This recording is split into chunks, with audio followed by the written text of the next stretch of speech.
gracias. Y buenos días a todos, mis hermanos.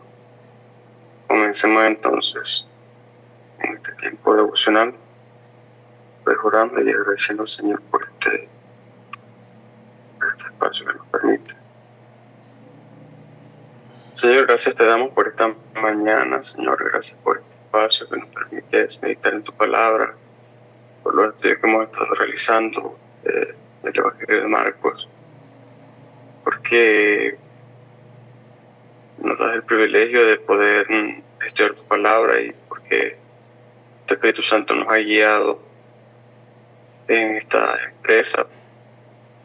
Te pedimos que el día de hoy nos permitas nuevamente poder comprender tu palabra, Señor, y tener entendimiento en ella y poder extraer de ella las verdades que están allí, tan sencillas como para un niño, pero tan profundas como para el mayor de los teólogos, el mayor de los intelectuales, y que estas verdades podamos a su vez aplicarlas en nuestra vida para que ellas enriquezcan nuestra vida de piedad cada día. A ti sea la gloria y la honra en todas estas cosas, en el nombre de Cristo Jesús. Amén.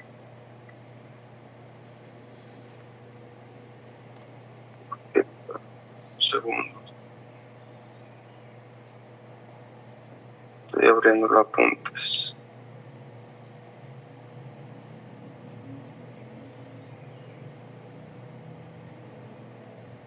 Entonces, en el día de hoy nos toca la porción, como hemos estado estudiando, el Evangelio de Marcos, nos toca la porción de los versículos 35 al 39, que dicen de la siguiente manera: levantándose muy de mañana, siendo aún muy oscuro, salió y se fue a un lugar desierto, y allí oraba.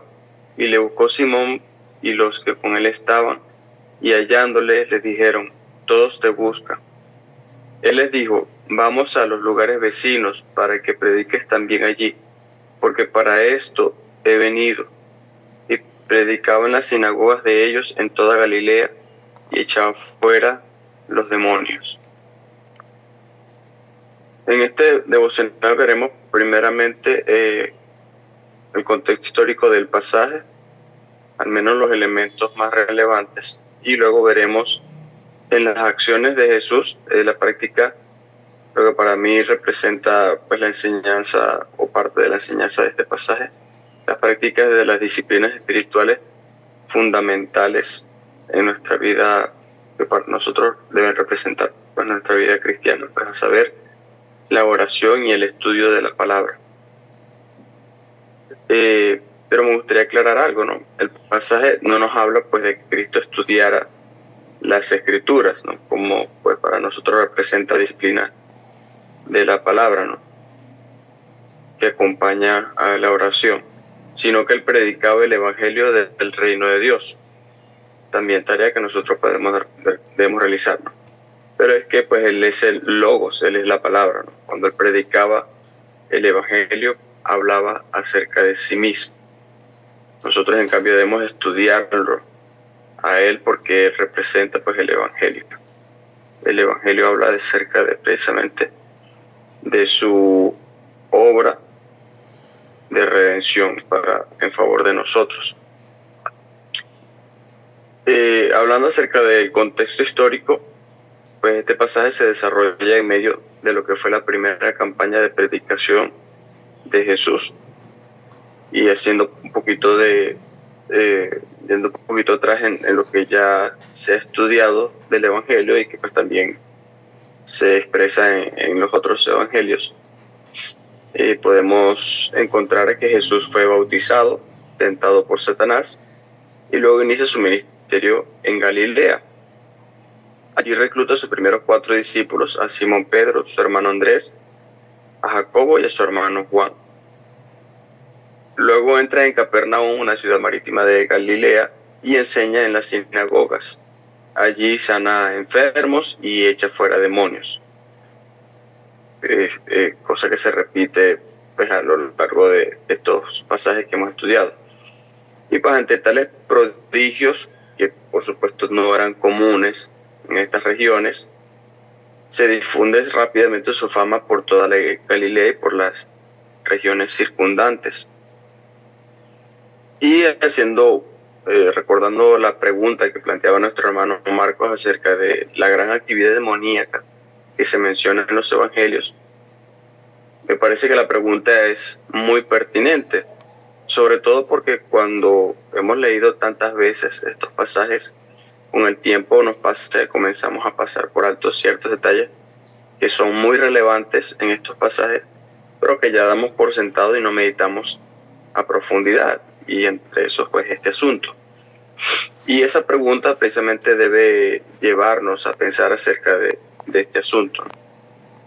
Y la pregunta pues nos hacía meditar en por qué había tanta actividad demoníaca en esta región para esa época. Y es que no puede ser mera casualidad que la mayor actividad demoníaca que es registrada en los anales de la historia se haya dado precisamente en el lugar y en la época cuando Cristo efectuó su ministerio y su sacrificio. Y no es casualidad porque Satanás activó toda su maquinaria logística para destruir al Hijo de Dios, o al menos para entorpecer sus planes desde que se encarnó, ¿no? ¿O es que pensamos nosotros que la intención de Herodes de asesinar al Mesías desde que nació no tenía ninguna influencia satánica, ¿no? Y esto es importante para entender también el contexto en el que Cristo desarrolló su ministerio, ¿no? No fue sino en medio de una gran influencia demoníaca, y de hecho en medio de toda una serie de factores que a cualquiera de nosotros le habría parecido descabellado enviar al Hijo de Dios. Consideremos entonces un poco el contexto en el que vivían los judíos, ¿no? Dominados políticamente por los romanos, un pueblo altamente pagano, ¿no? Liderado espiritualmente por los sacerdotes, hombres de moralidad despreciable vendidos a los intereses de Roma, y por los escribas, hombres hipócritas que tergiversaban la ley para justificar su pecado. ¿Quién pensaría, en su sano juicio, que este sería el lugar y el momento adecuado para enviar al Hijo a cumplir su misión, ¿no? Pero el Padre sabía que lo era. Gálatas 4, del 4 al 5 dice: pero cuando vino el cumplimiento del tiempo, Dios envió a su Hijo, nacido de mujer y nacido bajo la ley, para que redimiese a los que estaban bajo la ley, a fin de que recibiésemos la adopción de hijos. Y cuando dice cuando vino el cumplimiento del tiempo, el apóstol Pablo se refiere a que ese era el momento y la época justa en la que el Señor determinó que esto sucedería, porque había, digamos, el Señor preparado todo el ambiente para que así se diese, ¿no? Era el momento propicio, no para que el Mesías fuese recibido como tal, ¿no?, sino para que fuese recibido como un criminal y así pudiese cumplir efectivamente su misión. Pero bueno, eso ya será tema de estudio más adelante, ¿no? Por ahora lo que quiero enfatizar aquí es que el contexto en el cual nuestro Señor Jesucristo desarrolla su ministerio era un contexto de gran revolución espiritual, pero no positiva, no de avivamiento como dirían los carismáticos, ¿no?, sino de una gran decadencia espiritual en el pueblo judío y de una gran actividad demoníaca. El Señor en este contexto remueve los cimientos de la fe judía, no solo predicando el evangelio del reino de Dios, sino además sanando enfermos y echando fuera demonios, cosa que para ellos no era común en ninguna persona, ¿no?, que pudiese realizar estos prodigios maravillosos.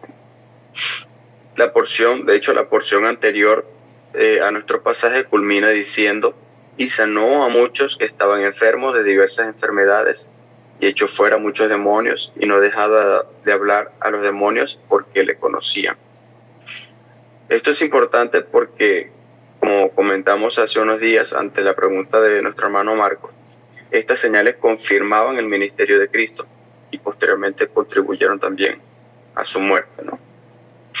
Entonces, ahora sí, pues teniendo en mente este panorama, vamos a nuestro primer punto y leamos nuestro pasaje, ¿no? Vamos al pasaje. Y el primer punto es la disciplina de la oración. Dice el versículo 35: levantándose muy de mañana, siendo aún muy oscuro, salió y se fue a un lugar desierto.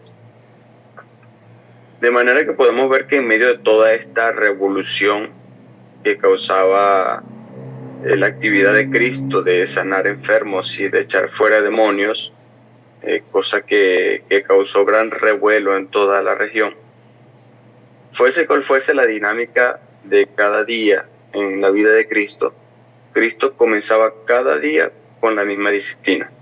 Se apartaba de las multitudes a orar. Y pues no hago esta aseveración solo porque se menciona en este pasaje, porque aquí se menciona como un evento particular, sino porque el mismo Lucas lo narra no como un evento particular, sino como una disciplina diaria. Lucas 5, 15 y 16 dice, pero su fama se extendía más y más, y se reunía mucha gente para oírle y para que les sanase de sus enfermedades. Mas él se apartaba a lugares desiertos y oraba. Lucas lo presenta como una actividad recurrente, como una disciplina que él ejercía cada día. Si lo pensamos bien, esto puede parecer hasta extraño, ¿no? Considerando que pues era Dios, Jesucristo es Dios. ¿Por qué necesitaba orar? Pues lo necesitaba porque aunque era Dios, también era hombre. Y como dice nuestra confesión, compartía con nosotros todas las debilidades concomitantes. Y debía tener comunión con el Padre a través de la oración, como cualquiera de nosotros lo hace, sin que esto significara, por supuesto, debilidad en su naturaleza divina. Pero además significaba que también nos enseña a través del ejemplo, la disciplina de la oración. Si Cristo, siendo Dios, oraba cada día, ¿cuánto más debemos hacerlo nosotros que estamos aún en esta condición miserable mientras estemos en este mundo caído? Luego sigue diciendo, y le buscó Simón y los que con él estaban, y hallándole le dijeron, todos te buscan. Pues si entendemos lo que ocurría, naturalmente las multitudes lo buscaban cada día a Jesús, considerando que Jesús sanaba enfermos, echaba fuera demonios, hacía cosas maravillosas, que no solamente sorprendían a las personas, sino que ellos se veían beneficiados por sus actividades milagrosas. Pero lo buscaban no precisamente porque creyesen en él como Mesías, porque viesen en él un Salvador, aunque algunos sí lo vieron, ¿no? Sino que lo buscaban precisamente para ser sanados, ¿no? Y así lo menciona Juan. Así menciona Juan las palabras de Jesús en Juan 6:26. Dice, respondió Jesús y les dijo, de cierto os digo que me buscáis, no porque habéis visto las señales, sino porque comisteis el pan y os saciasteis. Cuando dice porque habéis visto las señales, se refiere a que sus milagros pues confirmarían su naturaleza divina y su misión como el Mesías que habían estado esperando, ¿no? Pero no lo buscaban por esto, porque creyesen en él, sino porque comieron el pan y se saciaron y deseaban tener más de aquello que el Señor ofrecía, acerca no de los asuntos espirituales, sino de pues intereses meramente naturales y temporales.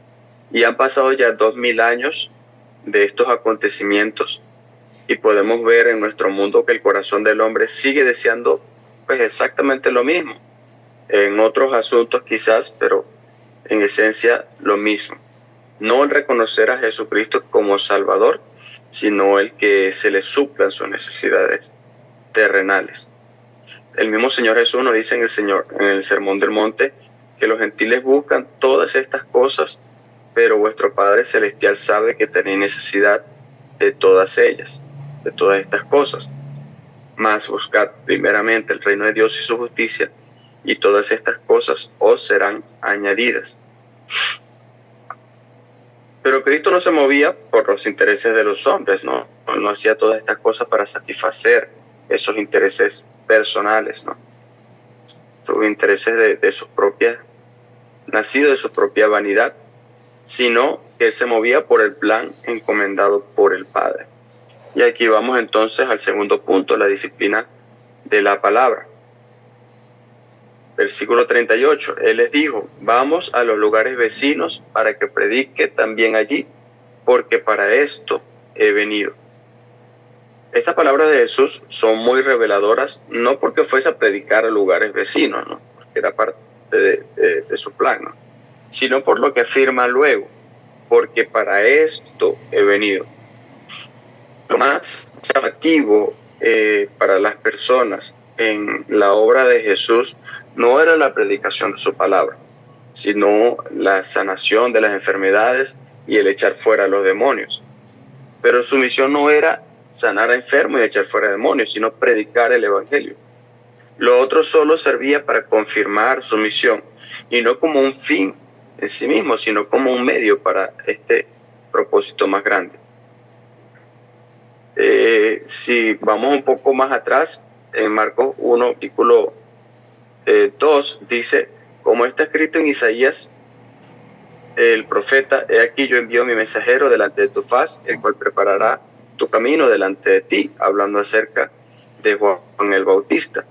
Juan el Bautista preparó el camino, lo que quiere decir, digamos, en una terminología del trabajo de la tierra, que él aró la tierra para que alguien más sembrara la semilla. De manera que Juan el Bautista aró la tierra para que Cristo sembrara la semilla de su evangelio. Y esa era su misión. La misión de Juan el Bautista, arar la tierra; la misión de Cristo, sembrar la semilla. La misma misión que luego le fue delegada a los discípulos y posteriormente a toda la iglesia en la Gran Comisión, a Mateo capítulo 28. Y con esto no quiero decir que su misión era exclusivamente la predicación, dejando fuera de la ecuación su muerte y su resurrección, puesto que el mensaje de tal predicación es precisamente su sacrificio, ¿no? Su sacrificio que trajo a nosotros, a nuestra vida, redención. Ese es el mensaje, precisamente el sacrificio de Cristo, y es el mensaje que aún hoy nosotros debemos predicar y enseñar en nuestras congregaciones, porque esa era la misión de Cristo y esa es nuestra misión también, proclamar el evangelio. Finalmente termina el pasaje diciendo, y predicaba en las sinagogas de ellos en toda Galilea y echaba fuera los demonios. Este verso pues no tiene la intención de describir un evento particular. Si lo vemos, habla como un sentido más general, ¿no? Hablando como en tiempo pasado. Predicaba en las sinagogas de ellos y echaba fuera los demonios. Utiliza esta forma de expresión para referirse, digamos, a lo que fue, precisamente como había dicho, la primera campaña de Cristo de predicación en toda esta región de Galilea, donde comenzó su ministerio. Y la cual consistió precisamente en recorrer toda la región de Galilea, predicando el evangelio y confirmando su misión con estas señales. De manera que el pasaje nos enseña, por un lado, precisamente lo que les decía, esta primera campaña de predicación de Cristo a través de la predicación del evangelio y el hacer señales, pero también representa para nosotros una enseñanza en cuanto a las disciplinas espirituales, en el sentido de que el Señor Jesús nos mostraba con su ejemplo cómo en medio de una gran actividad y una gran revolución espiritual en medio del pueblo, de una gran revolución multitudinaria de personas que buscaban no solamente sus enseñanzas, sino también sus milagros. En toda esta revolución, él cada día se apartaba a orar para comenzar así su día. Y luego, a pesar de hacer grandes prodigios y de desplegar su poder espiritual en beneficio de las personas, su propósito principal era la predicación de la palabra. Entonces, nos enseña a nosotros precisamente las dos cosas, digamos que aún en medio de grandes prodigios y de todo lo que él podía hacer, y nos enseña a nosotros que en medio de todo lo que nosotros podamos hacer cada día de nuestra vida en favor de las personas y en beneficio de la obra del Señor, lo más importante pues son estos dos elementos, más allá de cualquier otra actividad que podamos realizar, tanto en la iglesia como en medio de esta sociedad, y son precisamente la oración para empezar nuestro día consagrando al Señor nuestra vida, y la predicación de la palabra. Son estos dos elementos los pilares de nuestra vida cristiana, lo que representa en esencia nuestra vida como creyentes. Bien, hermano, ese es, digamos, lo que nos tocó de enseñanza, la porción que nos tocó para el día de hoy. Adelante si alguno quiere hacer algún comentario.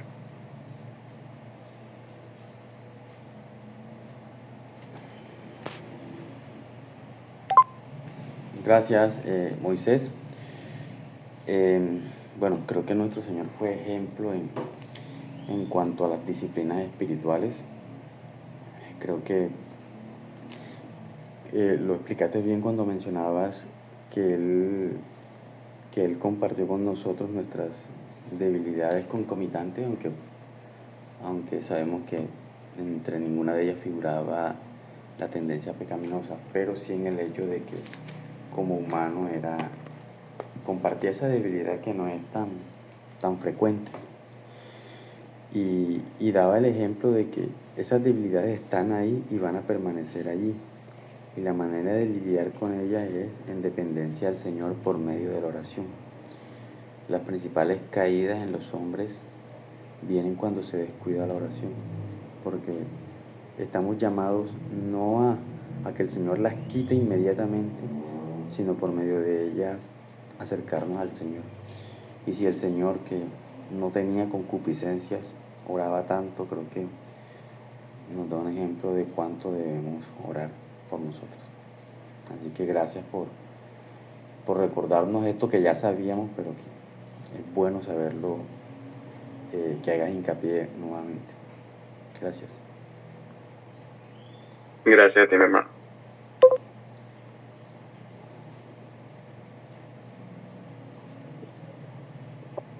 También mi hermano Moy, muchas gracias por traernos a la memoria este actuar, y que es una enseñanza para nosotros de buscar esas horas de quietud de la mañana, buscar la dirección del Señor en oración.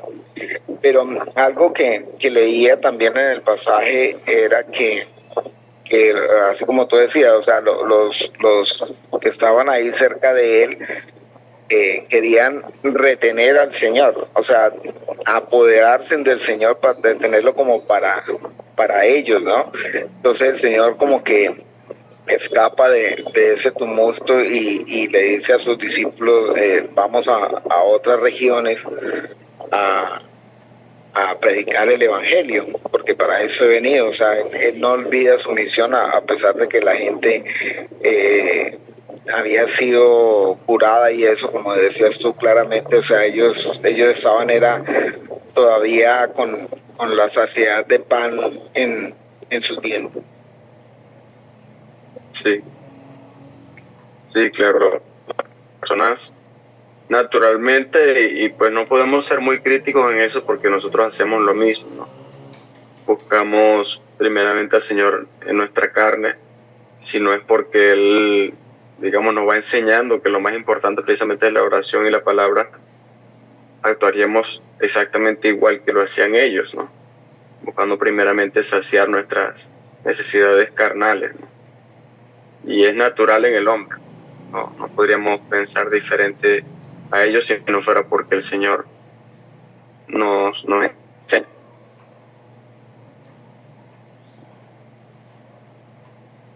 Bueno, hermanos, vamos a culminar orando para dar finalización para dar por finalizado este tiempo. Señor, gracias te damos por esta mañana y nuevamente por permitirnos estudiar esta porción de la Escritura y por esta maravillosa enseñanza. ¿Qué más maravilloso puede ser que el estudiar la vida de nuestro Señor Jesucristo a través de la narración de los evangelios, donde podemos ver el ejemplo de nuestro Señor para poder nosotros también tener fortaleza en practicar las disciplinas espirituales como son la oración y la meditación en tu palabra? Y ver esto en Cristo para nosotros debe representar un ánimo, siendo que Cristo no tenía todas nuestras debilidades, Señor, y aún así fue fiel a estas disciplinas. Cuanto más nosotros, entendiendo que somos débiles por la carne, todavía con el pecado remanente, estamos inclinados al mal, cuanto más no debemos hacerlo nosotros, Señor, encomendar nuestra vida, nuestros corazones a ti cada día para que tú limites nuestro pecado, para que tú nos puedas guiar hacia la vida de santidad. Y cuanto más no debemos predicar nosotros. Si Cristo habló acerca de sí mismo, nosotros debemos hablar acerca de Él, porque ha sido la misión que también nos ha sido encomendada por el mismo Señor Jesucristo, como la gran comisión. Debemos escudriñar tu palabra y debemos también predicar de ella a nuestro corazón, a nuestra familia, a nuestro hogar, a nuestras comunidades y aún dentro de nuestra congregación para el crecimiento de la iglesia.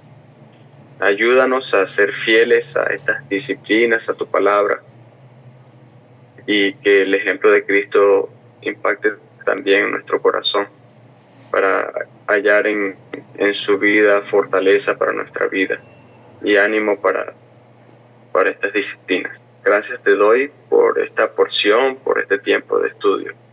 Que todo esto redunde en tu gloria y tu honra. Y sea el honor en Cristo Jesús. Amén.